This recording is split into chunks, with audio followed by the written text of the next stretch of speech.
Bonjour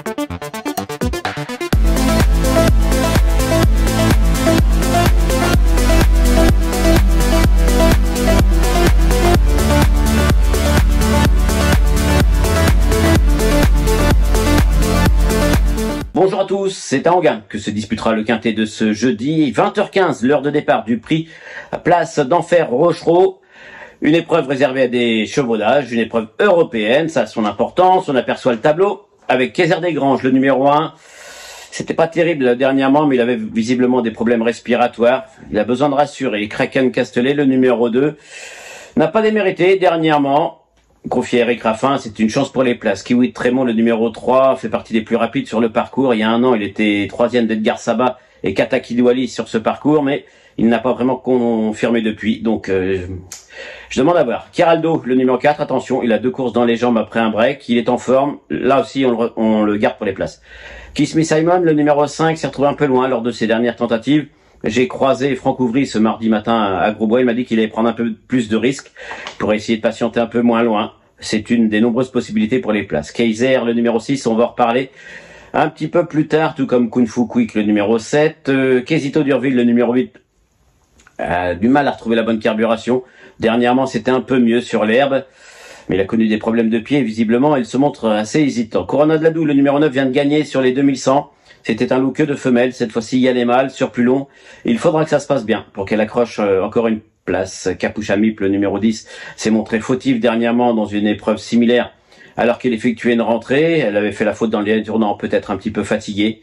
Elle va être plus affûtée cette fois-ci. Elle peut, pourquoi pas, elle aussi, accrocher une place. Coulanzagang, le numéro 11, on va en reparler, tout comme Qatar, le 12, Kivala Renardier, le numéro 13 également. Quant à Kevin Prince, le numéro 14, j'ai préféré l'écarter, on l'a vu, 6e, 5e des courses de référence. Ce qui m'inquiète un petit peu, c'est qu'il est allé courir en Suède dernièrement, il revient à Enghien, il y a beaucoup de voyages, il peut manquer de fraîcheur. Allez, on fait le papier.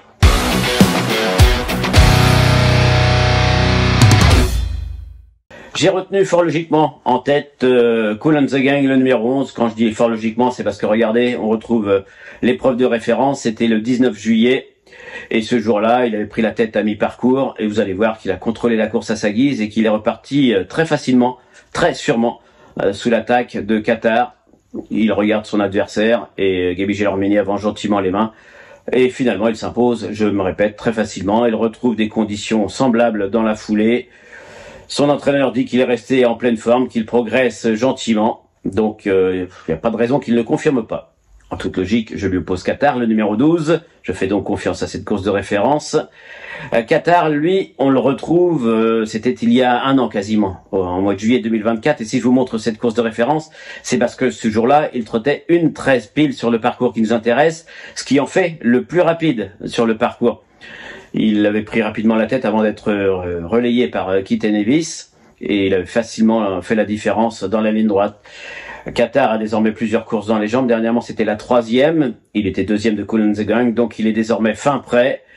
Plaquer les 4 comme en dernier lieu, tout est réuni pour qu'il joue un tout premier rôle. Il peut peut-être prendre sa revanche sur Cool and the Gang si il avait besoin de cette vraie dernière course lors de sa plus récente tentative. Kung Fu Quick, le numéro 7, peut pourquoi pas s'imposer. On le retrouve, lui c'était au mois de juin à Vincennes. Il avait bénéficié d'un super parcours dans le sillage des animateurs, comme on dit, en 4e position au carré.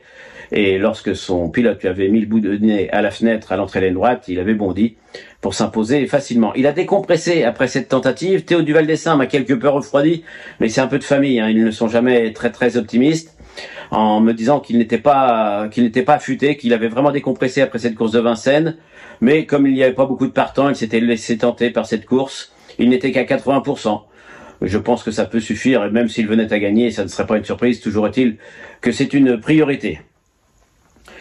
Kayser, le numéro 6, on l'a vu dans plusieurs épreuves de référence, et lui on le retrouve, c'était sur le 2100, disputé le 2 juillet. Ce jour-là, il avait hérité du numéro 8, donc Franck Nivard avait tout repris, il s'était laissé glisser, et il avait bien fini en retrait de Koufra Resize. Canopée de Vinière, on l'a vu prendre la 3e place de l'épreuve de référence derrière Cool and the Gang et Qatar, donc c'est dire la bonne référence, et Kayser ce jour-là d'ailleurs était 4e.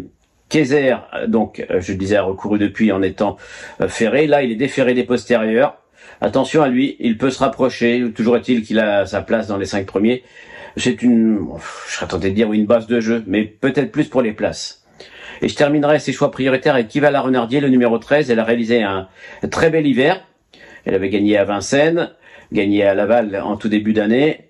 Et elle compte 70% de réussite, déféré des 4 pieds dans les 5 premiers. Elle a couru 13 fois et 9 fois dans les 5. Elle a effectué une rentrée dernièrement à Château-du-Loir sur 3775 mètres. Son entraîneur me disait que c'est dommage, il n'y avait pas eu assez de train. Elle n'avait fait que les 700 derniers mètres, pardon. Elle a peur qu'elle manque d'une vraie course, mais elle est idéalement engagée, pieds nus et confiée à Benjamin Rochard. Donc ça suffit pour être 4-5e.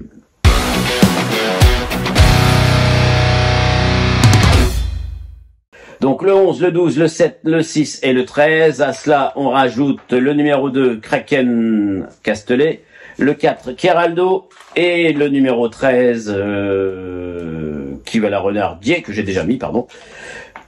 Donc c'est une épreuve qui devrait sourire aux favoris, mais on sait qu'en gain, il y a toujours des petites surprises. À vous de trouver la petite surprise. Pourquoi pas Corona de la Doue, le numéro 9, Kiss Me Simon également, mais ça serait pas vraiment une grosse surprise. Un petit cheval du jour, ça sera le 510 Cavalade Pad. Cavalade Pad est douée, mais malheureusement, elle s'élance souvent au galop. Là, elle s'élance derrière l'autostart avec le numéro 10, plaqué des 4. Elle a les moyens de renouer avec le succès. Elle est très douée. Et ça s'est souvent mal passé, elle n'a pas confirmé cette belle deuxième place qu'elle avait prise dans un groupe 2 en début de saison. Donc attention, Cavalade Pad, le 510, normalement c'est un soleil. Voilà, merci à tous de nous avoir suivis, à très bientôt pour un nouveau numéro de 100% Quintet.